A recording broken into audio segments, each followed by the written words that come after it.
Welcome to the Women's Sanctuary, the podcast about tending the soul of women, sisterhood, and the rise of the sacred feminine. I'm your host, Arlia Hoffman. Hello, everyone. Welcome back. This is Arlia, and I'm so thrilled to be here today and to have a guest, and I think it's going to be a fantastic conversation. This person and I met in a group of women that we have in common, and realized that we had some themes in common and decided a conversation was in order. And that is Jessica Dawson, and she is in New Zealand. Jessica, as an activator of soul and business potential, Angelic Reiki Master Teacher, Transformational Coach, and Intuitive Astrologer, Jessica Dawson is on a quest to activate powerhouse women into rapid alignment with their authentic soul mission. Her heartfelt prayer inspires purpose-driven women into unapologetic ownership of their full power, voice, and radiance, so they can build thriving businesses that allow them to share their gifts, wisdom, and heartfelt message with the world, and make a positive impact on the future of humanity, all without ever having to sacrifice anything or anyone they love. My goodness. Welcome, Jessica Dawson. Thank you. And it's so lovely to be here. I feel really honored and just safe to be in your space. So I'm grateful. Thank you. What a powerful introduction. Like, oh my goodness, that's like, you know, and this is the reason, we feel the alignment, just this recognition of helping women come into their full power, owning their own power, and stepping into whatever it is they're called to do. Let's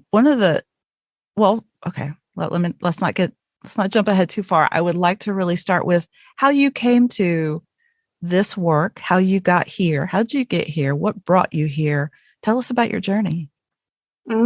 Yeah, thank you. And I think the first thing I need to say on that is that this has really come from not being in my own full power and experiencing the fallout from that, and the pain and the suffering and the disempowerment.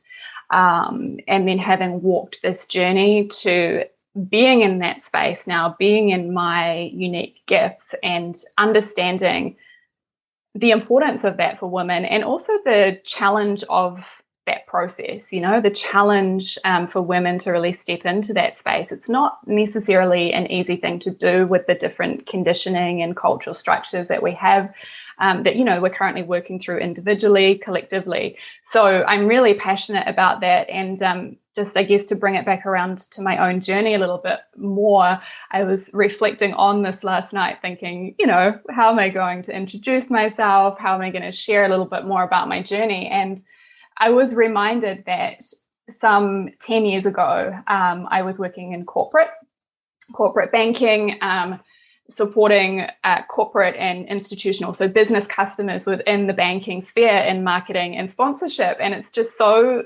hilarious that I end up back around here supporting this time women in business with marketing themselves, with putting themselves out there. And so, it's kind of like these really amazing and curious themes that run through our life, but they show up in very different ways, across the course of a lifetime. But for me, that working in that corporate world probably was my biggest catalyst, at least to send me on the search to find my true self and my true expression. And I think, like many awakened women, where we're trying to operate within this old world and it doesn't feel right. Something doesn't feel right. We're like, what's wrong with me? Everyone else seems to be feeling fine. Everyone else seems to be handling this kind of corporate lifestyle and the fast pace of it. And why am I not able to, keep up with that? Why does this not feel right to me? And so that propelled me into my journey off the back of a breakup with a then partner, and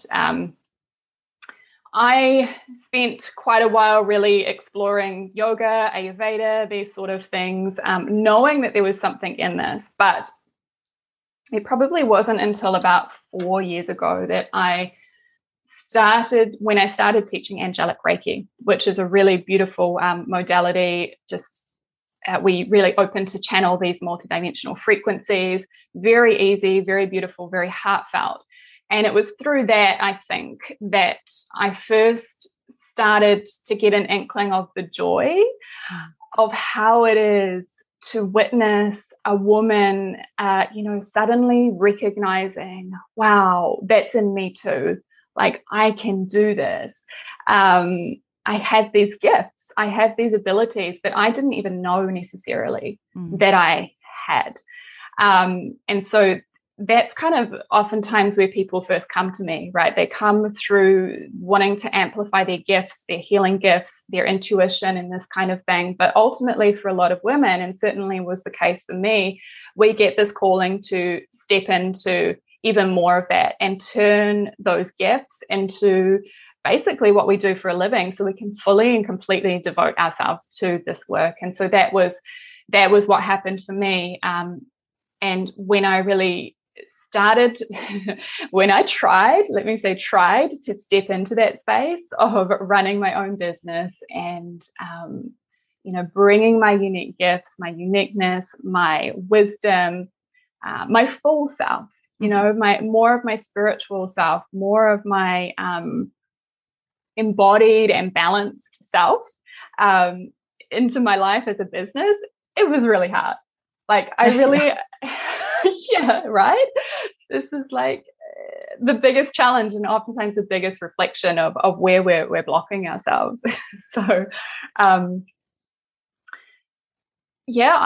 hit block after block after block. A big part of that was really, despite having worked in corporate all those years ago, a big part of that was really not knowing how to work with business in a 3D way.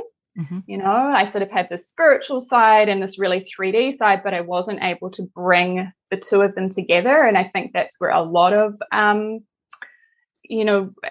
teachers, coaches, healers oftentimes will get stuck, is in that merging of the two worlds. And also the other side of that was that I really, although I knew on like a very deep level that I had this calling, that I was here to step up and I was here to, be a leader and to bring something special to the world, I wasn't embodying that. So I didn't really, it wasn't alive within my humanness. And I didn't really know what my uniqueness was. I wasn't really able to stand in that. I wasn't really able to stand in my unique message and let that message, the passion of that message, carry me over and through the fear. And I felt like I projected a lot of stuff. I put other women on pedestals, all of this stuff. And so, it was a full process of going through that and claiming my own uniqueness, taking ownership of my magnificence, overcoming the fear, really, to get to where I am today, and helping other women, to move through that process. Because there's just, when we're all in that perfect place, we're perfectly divinely designed to be and to operate through. I mean, the divinity and the synchronicity and the synergy and the harmony of that is just beyond words. It's so far beyond words. And I am so passionate about, all of us being able to have the opportunity to experience that. I love that. Yeah. The harmony and synchronicity. And then this, you just alluded to this, wanting everyone to have it, the sense of there's enough to go around. So much so. Yeah. I want to go back to that place where you and you recognized other women get stuck. First of all, I'm sure it was quite a process to develop your spirituality and get to a place where you said, okay, I have gifts and I have gifts to share. And then turning that into some sort of business that supports you and puts your work out there in the world. What did you what did you learn about that, about getting stuck, and what have you learned since about how women get stuck there? Yeah.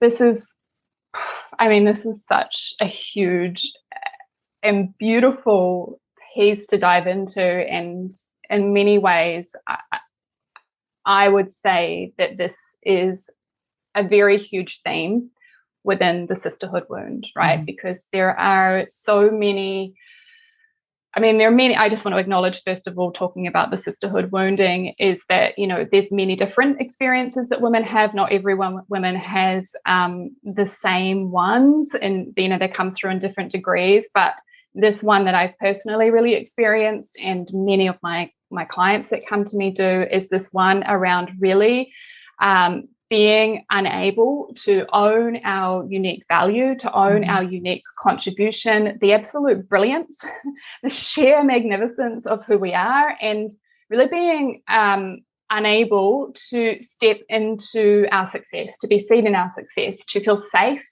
in our success, to feel safe to take up space. Because this is a collective systemic thing, right? Where women, women have been held within boxes, and their place, generally speaking, has been only in the home for millennia. And so it's only now in recent times that we're seeing women explore the possibility of stepping out there and running their own businesses, and pursuing passions outside of the home, and believing that they have something unique to contribute, believing that their voice matters and that their voice counts. And so this is the piece that I see is where a lot of women get stuck, is they don't know that contribution has been so suppressed over a millennia. It's come through the ancestral line, it's come through past lives. It's that we just don't know what our uniqueness is. Oftentimes we don't know what that unique value that we add is. We don't feel safe to be in it if we do know what it is. And so certainly, that's where I really got stuck. And it was years of having to dig into that to eventually realize, actually, that that was the wounding of the suppression of the feminine. And yes. And that was really the breakthrough moment for me, was like, oh, this is not me. This is this patriarchal patterning that I'm trying to operate within. That's so big. And I think most women are aware that something's off, right? And there's something cultural that is, a lot of women are aware that something is off culturally that doesn't fit us. But is that how you would define the sisterhood wound? Is that overlay of the culture that really has suppressed our own knowing and our own knowing of who we are, and our own safety to be ourselves and to live that? And I have a follow-up, but I wanted to stop there. Is that how you would define the sisterhood wound? That has been my experience of it. Yeah. I do think there's possibly other pieces, but for me, it's really around, owning our worth, because if we really claim our worth and command that space and feel safe to be in that space, then nothing external can kind of affect us. We actually attract in the reality that reflects that to us. So yes, I would say that. Yeah. And because we're calling it a sisterhood wound, how would you see that playing out in women to women relationships? I just love this question. This is where I'm going to dive in and share a lot more about my experience, because when I first started to explore my spiritual side, and I think this happens with a lot of women as well, is there's this calling to kind of just digest and immerse in all of this, and to find tribe and to find community, and to find that place of belonging. And on the surface there can be, it's like, oh, these people are spiritual, they must be my tribe, and without oftentimes recognizing that we're in these spaces because there is a wounding, because there is pieces and traumas and old pains and limiting beliefs that we're working through, and others are as well. And so what can happen, and not always, so I just don't want to overgeneralize, but what can happen is that we get attracted back into that wounding, and how would I say this? So my experience is that I just so wanted to fit in, and I so wanted to belong, and I so wanted to find that sisterhood, that I put myself into situations and scenarios and circles where I actually didn't feel that we're called on the surface, these goddess spaces, these spaces for women to grow, this amplification and support of the feminine. But what I actually didn't feel was, I didn't feel seen. I didn't feel acknowledged. I didn't feel supported or appreciated within these spaces. So on one level, there was this voicing and this, I don't know what to say, like the surface level that this is a safe space for women. The lip service. Yeah, yes. Yeah. You know this, obviously. But it didn't marry up with what I was actually experiencing inside. And that, for me, created a lot of confusion coming back into that piece of like, well, what's wrong with me? Everyone else seems happy in this space. Everyone else feels, appears to fit in and feel comfortable, and I don't. Yeah. So this creates more feeling of division, more feeling of separation, more feeling of not good enough, more alienation, and shame. The shame that keeps us silent about what we're experiencing.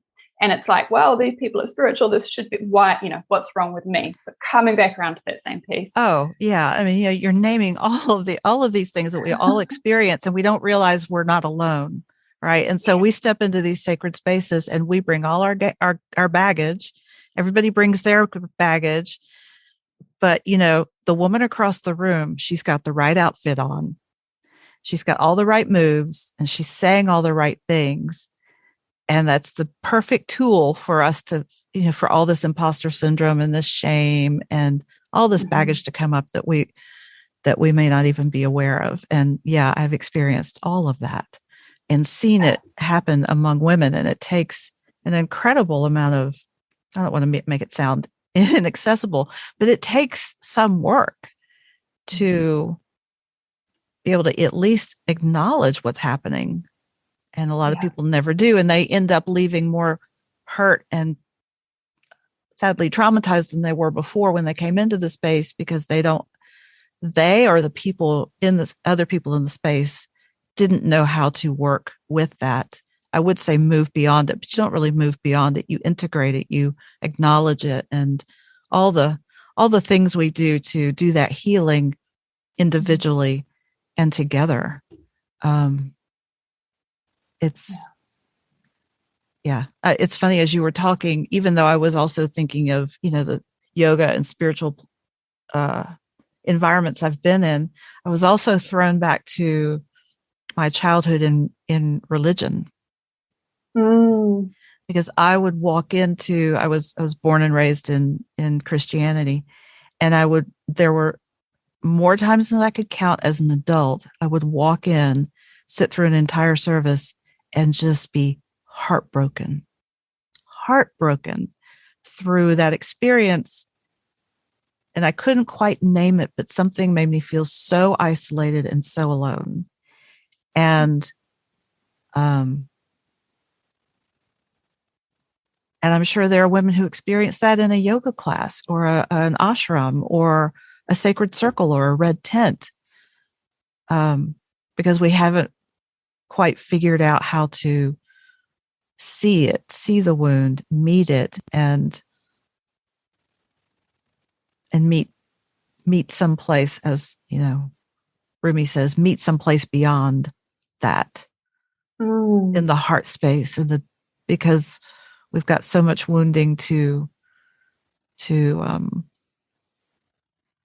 deal with in the meantime, So I so appreciate you speaking that into existence, and seeing your experience in that context, and helping women move through that. Yeah. And I think that, and that's the key piece, is that we need to speak about it. We need to bring it out into the light so that we're not suffering alone in the silence. And when we recognize that others are experiencing this, it's like, okay, all of the walls fall down. Maybe there's not something uniquely wrong with me personally. And I think that what you say is just so beautiful, that ability to move beyond, to know that there is a place beyond that. And that comes from bringing it into the light, and then also making those choices and those decisions that I deserve more than this, that I deserve to feel seen, I deserve to feel heard, I deserve to feel safe, supported. And if I don't, then I should absolutely be questioning that reality and creating changes. And what occurs to me is that maybe even before we understand that we deserve it, is to know that it's possible. To see the spaces where it actually, that's been my work with the Women's Sanctuary, is just to create a safe place, or a safe space to be all of who we are as women. And then be able to say, oh, yes, this is actually who I am. I am safe. It is safe to be me in this space. And oh, yes, okay. There's that voice of not enoughness, which I can understand we all have, and it's not real. And oh yes, and this process then is like, oh yes, I deserve to feel safety. It continues to blow me away that our culture, and here you and I sit on opposite sides of the world, so we're talking humanity in general, not only doesn't support it, but doesn't even recognize it as a thing that we need. The safety to be okay with this, the ability to be safe with each other. And that I've had more than one woman say to me after a temple practice, I didn't even realize how much I needed this. And so it is all about that awakening, that awareness of,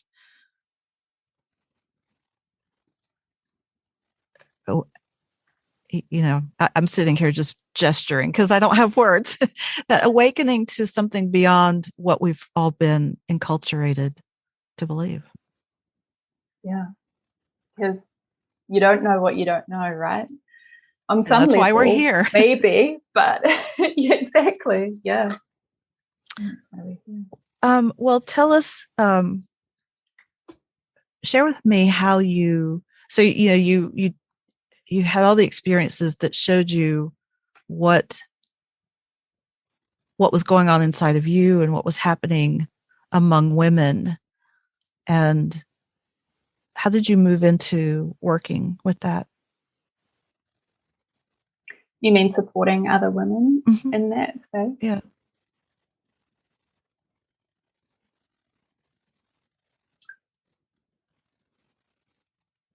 A good question. I'm just really thinking into what was that shift.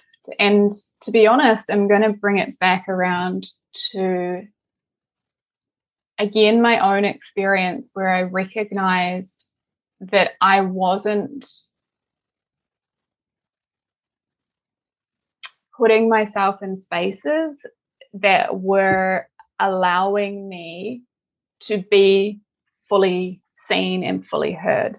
And I was aligning myself with coaches and with friendships that felt safe at one level, but subconsciously I knew that if I were to go to another level, there wouldn't be space for me, that wasn't okay and that wasn't safe. And I think through my own healing process, I was guided. This came to me divinely,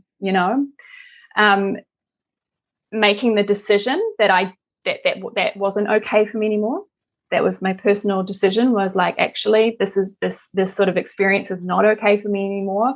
Show me the way, divine, show me what needs to happen, show me what path I need to follow, because I wasn't seeing it outside in the world. I honestly hear very few people speaking about this. And so it had to come from within me. It had to come from beyond me. And I was divinely guided actually so I live in a really, not really small, but a relatively small rural community in New Zealand. And when I arrived here 3.5, nearly 4 years ago, I didn't have community. I left a lot of those communities that I was speaking about earlier in the city where I grew up. And I came up here and I didn't have the community that I craved. It wasn't available. And so I was divinely guided to set that up. I was divinely guided to create a space, a women's circle that I call the New Light Sharing Circle. And it's a co-creative space. It's not just led by me, it's led by all of us. And it was through following that divine guidance and leaning into my own blocks that I had around it, around who would come, how open and present people would be, whether it would manifest, whether anyone would want to be around me, whether it would be rejected, that I moved through. There were 3 iterations of that circle, and on the third one, it fully anchored. And we had a completely different group of women there from the first circle. There were 9 of us.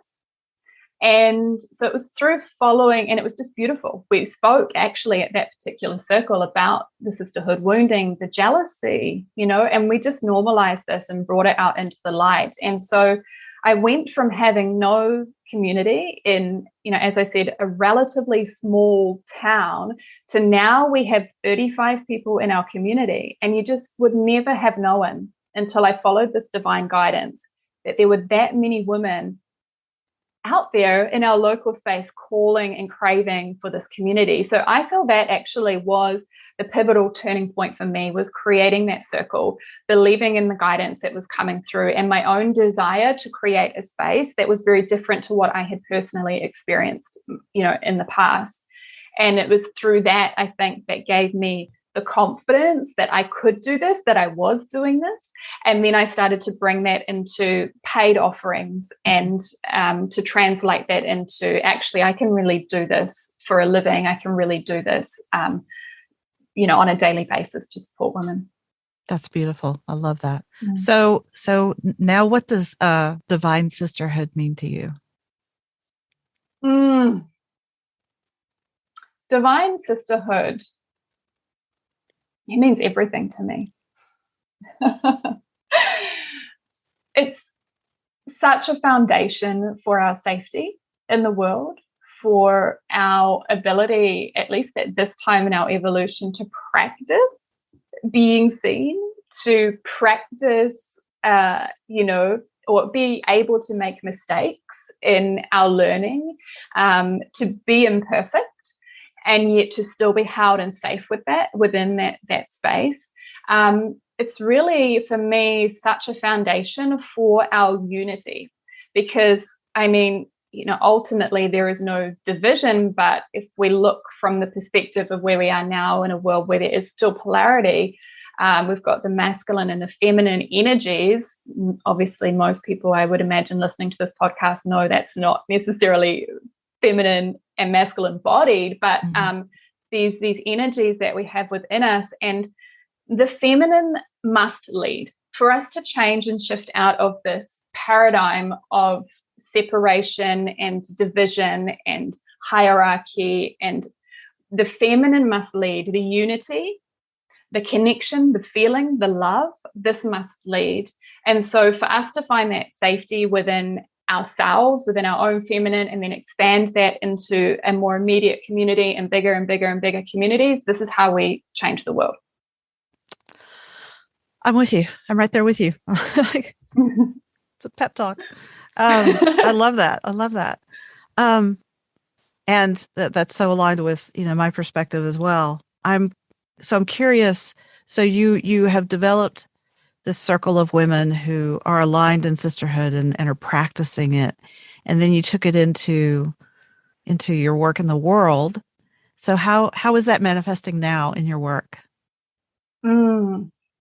So all of my work, I would actually say, comes back to helping helping, I don't know if it's quite the right word, holding a space for a woman to step into and accept and reclaim her uniqueness, her magnificence, her right and ability to be successful. And so although I help women to build businesses, this is everyone that comes to me is wanting to build a business. They'll be at different stages in that process. It's really coming back to claiming that unique power. And so we look at, identifying a woman's unique message based on her own story, her own lived experience, her own transformation, her genius. So, the unique genius, that essence of light that nobody else has like you, and when we step into that space, that is really where there's no competition. You just can't. There cannot be competition when we're in that uniqueness, and that's where we come into that synergy and that harmony. And looking at the confidence to step into your power, to use your voice, to feel safe, to be seen. These are all of the sort of things that I support women with through various different offerings that meet them at different stages of the game, because we move through different stages in our process. I love that. Say more about genius, a woman's genius. Yeah. Oh, yeah, we were speaking about this a little bit before we jumped on, weren't we? So yeah, I can't wait to hear you talk about this, because I saw it and I was like, ooh, what is that? Tell me more. So, I think there's many different ways. There's a lot of people that speak about genius, and so I have my unique perspective on it. We all have our own unique perspective, and that's what's really beautiful about it. And for me, it's a twofold piece. The first is the point of brilliance. So this is what I was just speaking about, which is that unique radiance, that unique light that only you can bring. It is essentially the essence of who you are. It is your core radiance, and that true, authentic light. And this is something that carries across all time, across all space. It's not subject to any particular reality, or it's with you. It's you. No matter what place or situation you find yourself in. I like to call it your unique contribution, because it's the light that you radiate and contribute out into the world. And it's the basis of your voice. Your voice not necessarily being the words that you use, not necessarily being, what you say, or even necessarily what you stand for, but the frequency that you emit. That frequency that has the ability to stretch out through all time, space, and dimensions and have that impact across the board. So that's the first piece of the genius. And then the second piece is really specific to this lifetime. It's specific to, how are you encoded? And this is where the astrology comes in, is how are you specifically and uniquely encoded and designed to show up in this lifetime? How do you best express that point of brilliance into your life? And what does that actually look like as it starts to show up in a more tangible way? And this is, I know for me, this was really quite a big turning point when I discovered and accepted my genius, which is, my kind of place of purpose, I suppose, for this lifetime, which is really around helping to coordinate and hold space for others to step into that light and to step into that magnificence. And so there's that twofold piece. There's just the essence of who you are. I shouldn't even say just, the beautiful, magnificent essence of who you are, and this piece of, what place do I play? What role do I play in this lifetime? Like, how does that play out for me? How am I designed to actually show up and make this tangible? Yeah, you're talking about all these pieces, and there are so many pieces that go in that help us, inform us of our own brilliance, our own largeness, of our own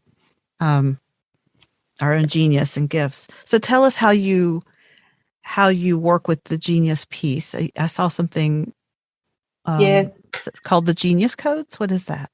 Yeah, the Genius Code. So it's part of my signature framework, which I offer out as an individual mini-series. So it's a 2-part mini-series, and we dive into, and the first part is that unique radiance, the point of brilliance, reclaiming that light. And this is really about moving beyond the shame oftentimes, and the darkness and the fear that can keep us really, really bound. And that part that we feel is our nemesis is actually, our greatest gift, which we speak about that a lot. I mean, I hear this spoken about a lot, but to actually step into that and transform that and flip that is quite a big process of self-ownership. And then the second part is where we look at the place of purpose. How am I actually designed to show up specifically and uniquely in this lifetime? And this is actually what I call that first piece is the voice, and the second piece is about our belonging. It's about finding that place of belonging and not trying to put ourselves in someone else's shoes because we've seen someone else doing it like this. I want to show up like this. It's like, no, let me claim my unique space, my weaving, my thread within the divine tapestry of life. Because when we get into position, this is when, everyone around us can find us. I have this, and my guides brought me to this piece of like, when you step up to the table, they will be there. But ultimately, if you're not standing in your place as a leader where you're divinely designed to be, then your clients, your community, they can't find you because they're looking elsewhere for you and you're not there in your place. And so it's so important that we come into that place. Okay, we need to say more about this. I want to expound on this because I love the way you said that. When you're in position, people can find you. Mm-hmm. I have something similar. I call it sitting in your own seat, like, owning your own perspective, being in alignment with yourself.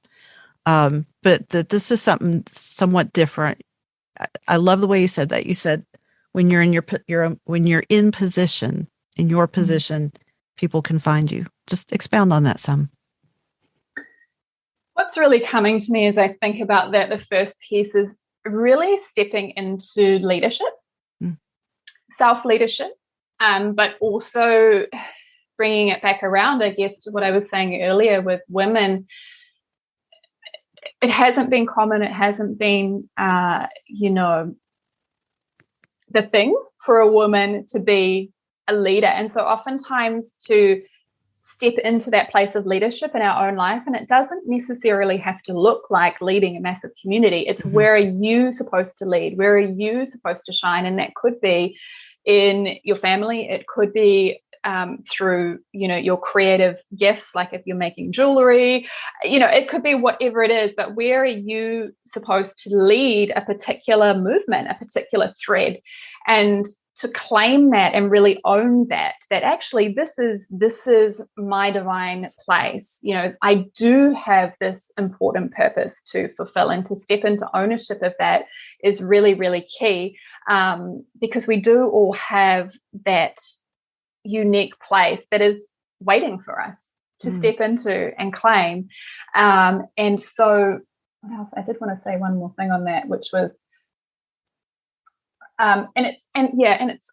it's really stepping into or beyond, I should say, that voice that says, well, who am I to? Or why would someone want me to X, Y, Z?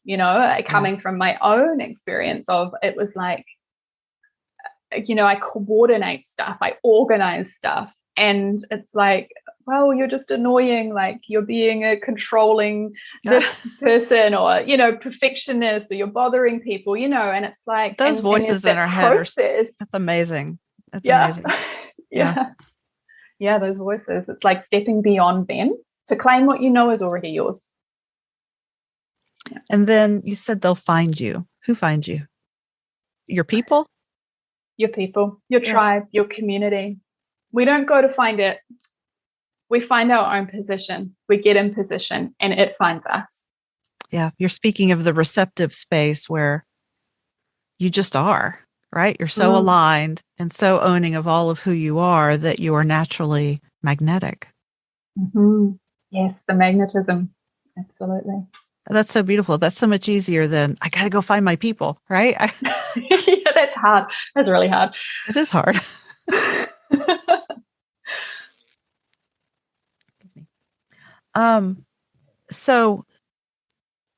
So these are called genius codes. I mean, that's kind of the process where you help help a woman, or as you hold space for a woman stepping into knowing all of who she is. And you said you use the intuitive astrology as well. Mm-hmm. Yeah, that's a piece of what I bring into the second part. So that's where we look at how your unique blueprint basically for this lifetime is playing out and how to leverage that. Because it's all there. It's all literally written in the stars. Yeah, I do a lot of, as people on this podcast will know, I do a lot of astrological study. I said before we came on the air, I'm an armchair astrologer because I'm not really trained, but I do a lot. I read a lot. And that leads me to something else I wanted to cover. And that was, I was looking at your website, and one of your most recent blog posts really caught my eye. It talks about business trends for women in the Aquarian Age. And I'm really, I feel a lot of energy around the Aquarian Age right now, because I feel like women, or in general, people don't really get it. They don't understand what it is. And because we are in a chaotic time because of that type of transition. So what does that mean to you, and how does that impact a woman in a spiritual profession right now? I love the way you just said, we're in a kind of chaotic time, because I think that's important to speak into. We're in a transition. We're still kind of leaving behind a lot of those patterns of the Piscean age to come into knowing what the Aquarian Age is. So it is kind of messy. If you would speak to that first, and then we'll talk about how about women in that space. Yeah, so moving into the Aquarian Age, we are stepping out of more of a like one size fits all, one rule for everyone, and the guru consciousness. We're stepping out of that kind of God outside of me consciousness and moving more into our individuated sense of self, which is about owning the unique light. And this ties in perfectly with what we were just talking about, and in standing in your own magnetism and in your own unique radiance, which is what we're all learning to do. That's where we naturally attract to us the like-minded tribe, and start to experience ourselves in that place of synergy and harmony. And so it is very much, to put it very simply, comes back to what we just said around finding yourself, finding your own unique light, owning that authentic light, being in that heart space, because the polarity of the Aquarian energy is the Leo energy, which is it's the divine child. It's the I have something special to share. I have a unique destiny. Let me be in my heart. Let me be in my playful sense of self. And then that naturally balances and magnetizes in the community, which is the Aquarian energy. So we're working with both sides of this, and you can't just work with the Aquarian energy of diversification, it's kind of quite an electric kind of energy, without also bringing in the heart-centered energy of Leo. So it's both sides of that we're working with to essentially realign ourselves as a collective. And it's also an experience where there's not one size fits all. Where we are going to see many different communities, and it's actually okay if you don't resonate with a community. It doesn't mean that you're wrong, and it doesn't mean that community is wrong either. It just means that you're wanting to oscillate and vibrate and be in a different frequency, be in a different part of time and space, and maybe weave back together at a different point down the track. It's just like, I want to experience this place now. And, if that vibration changes and takes me somewhere else, then I'll experience wherever that's taking me. I love the way you express that. I've understood that as, we're moving out of the one size fits all into this place where because we can stand in our own uniqueness and our own power and own that, I see then the natural extension is I can respect you and love you for the uniqueness that you're showing me in front of me, and that there's that mutual love and respect for whatever we're inhabiting and choosing and being. And I just find it so interesting that it's I spoke of this recently. We're seeing just kind of the shadow side of that in our culture, where it's, we're polarized around all sorts of issues, but and expecting everybody else to be like us. Yeah. So I love the way you articulated that, because it just becomes this natural process of I'm owning who I am. Mm-hmm. And then naturally drawing to me the people who are aligned with my beingness. Yeah. And I can let then others be in their experience. And that's such a relief, to like go, oh, okay, I can just let them have their perspective, do their thing, and I can just get on with mine. I don't need to fight it. I don't need to change it. I don't need to make it right. Yeah. I don't have to control them. I'm right here. I'm right here. So how do you translate that into a woman in a spiritual business? What does that mean for her? I feel like I sound like a broken record, but again, I understand. I feel the same way too. But we're talking about so how can she be integrating that into her work right now? Yeah.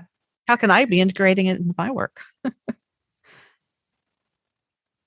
Trusting the process.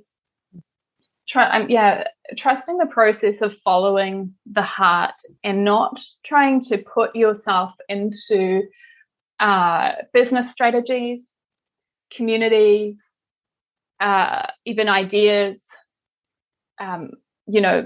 lines of thought that don't feel right to you.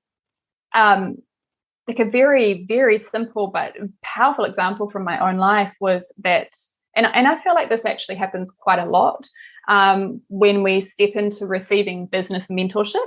If we don't know anything about business, we really don't have any grounding or background in that, and we hire an expert to help us to, understand business, to build our own business, and they have a particular model or framework or way of working. And so we follow that step-by-step strategy. If you're on Facebook or Instagram, it's like you see this is the 5-step process that I followed to make my 10K in 10 days. Yep.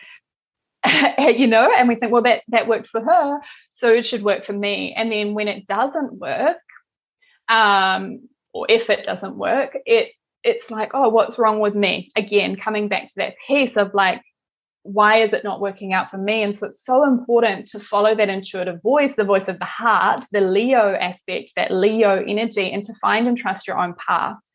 And so for me, this really played out with I had been trying to make this Instagram strategy work. Mm-hmm. Like everyone else is using Instagram. This is the way to build community. This is the way to build a business. This was what my teacher had taught.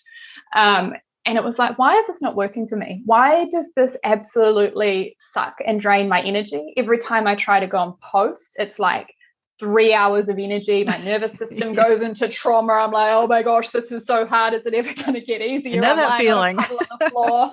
Yeah. Fetal position in the corner. Yeah. Did it have to be this hard? To just suddenly realizing it wasn't in alignment for me. So I have an Instagram account. I haven't posted on it since December. And I let it go. And I just trusted that I had built enough of a community. I was in enough alignment for that to fall away.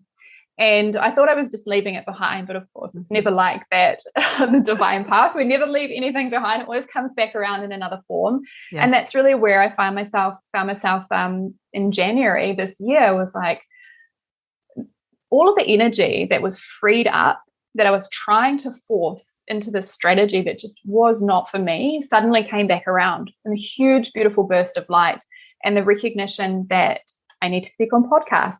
So here I am. I need to speak on summits.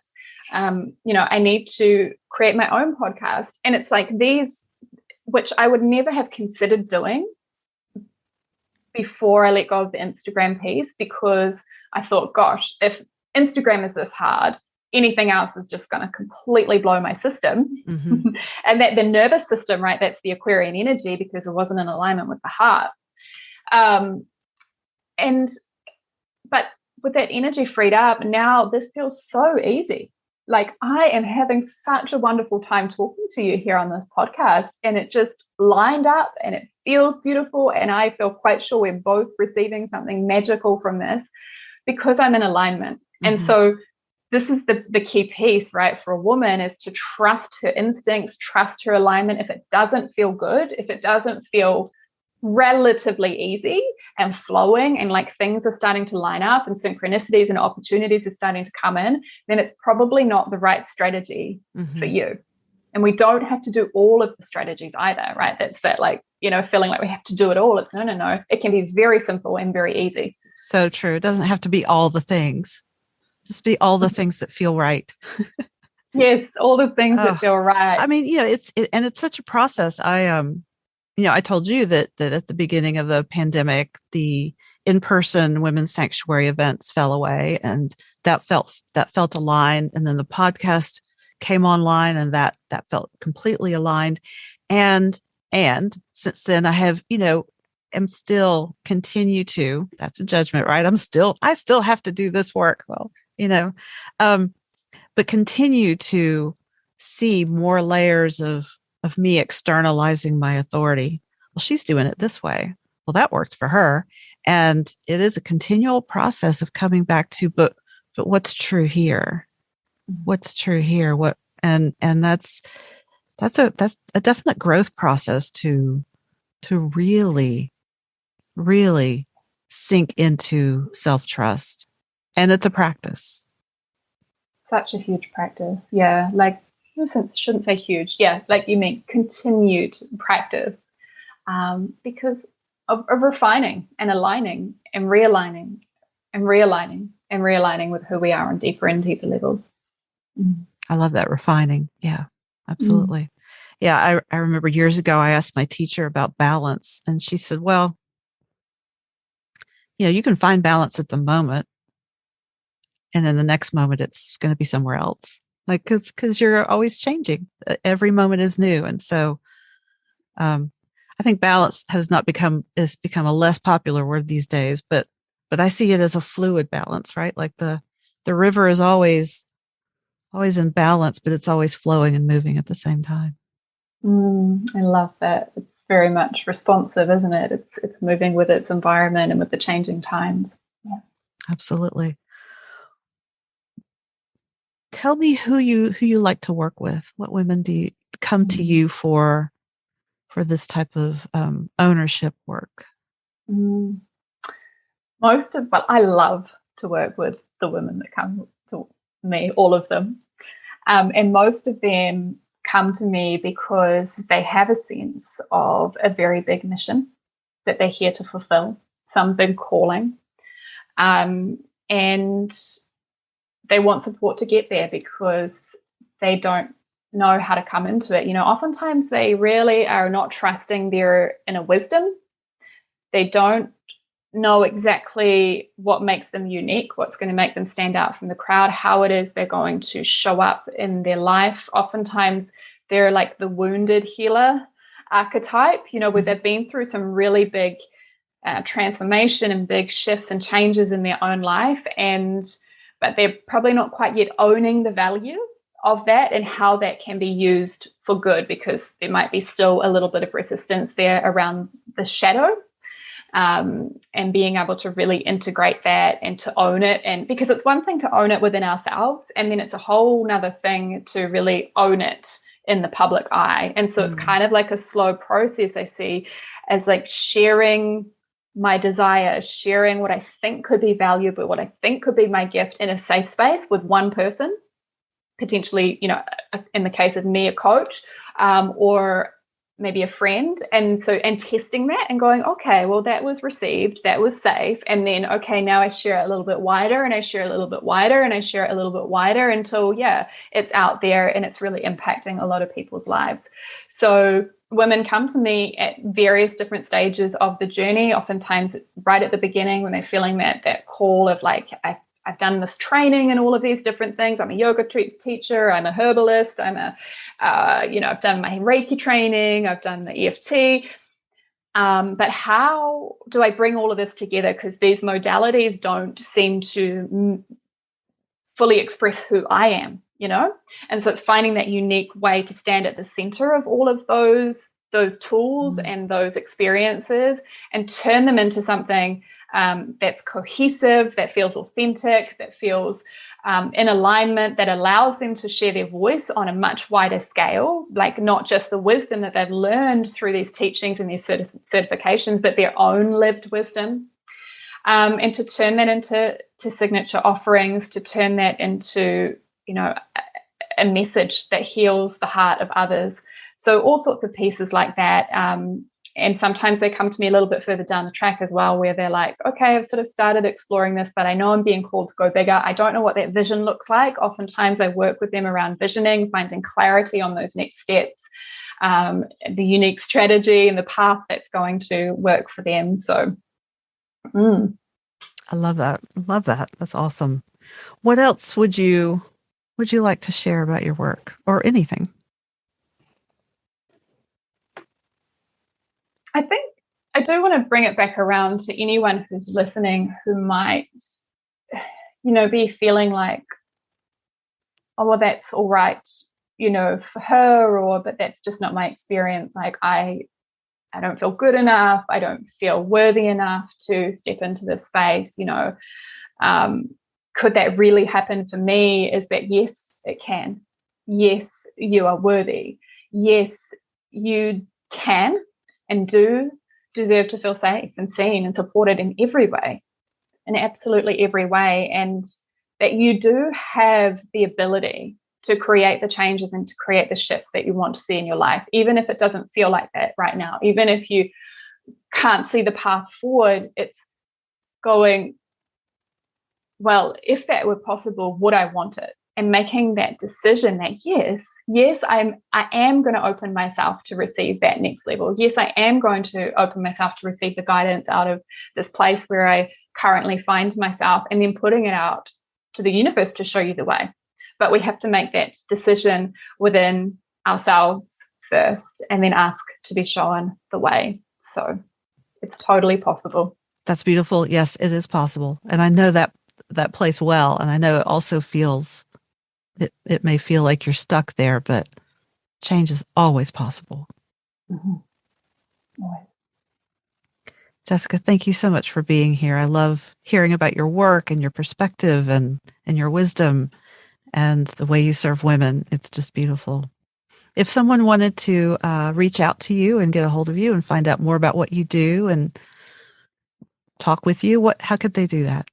Yeah, the best way, because as I said, I'm not really over on Instagram. The best way would be to go directly to my website, which is jessicadawson.net. And I have all of my offerings laid out there. You can just find me, reach out to me through the website.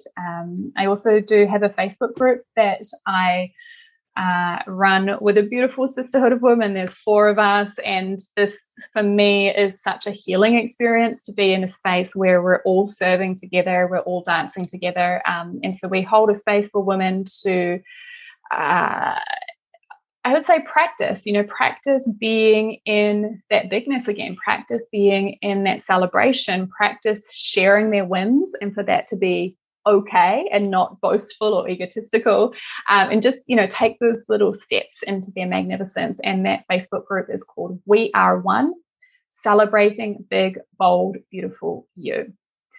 So you do probably need to put all of those words into the search bar to find it, because We Are One is quite a common one, but We Are One, Celebrating Big, Bold, Beautiful You. We would love to have you in the space with us there if anyone feels the call. Beautiful. I love that. I want to join. So we'll make sure that link is in the show notes so people know how to find it. Thank you Jessica, so much. thank you so much for your work, for what you do in the world, and for your gifts, and for sharing them with all of us. We're grateful. Thank you. Thank you for having me. It's just been such a pleasure. Pleasure is mine. Well, thank you for being with us, everyone. I will be back again next week with another episode and another guest, and I'm excited about that. If you like these podcasts, please do share and like, and tell your friends about it. And feel free to email me some topic suggestions if you have any. I would love to hear from you. So for my guest, Jessica Dawson, this is Arlia Hoffman, and we will see you here again next time on the Women's Sanctuary.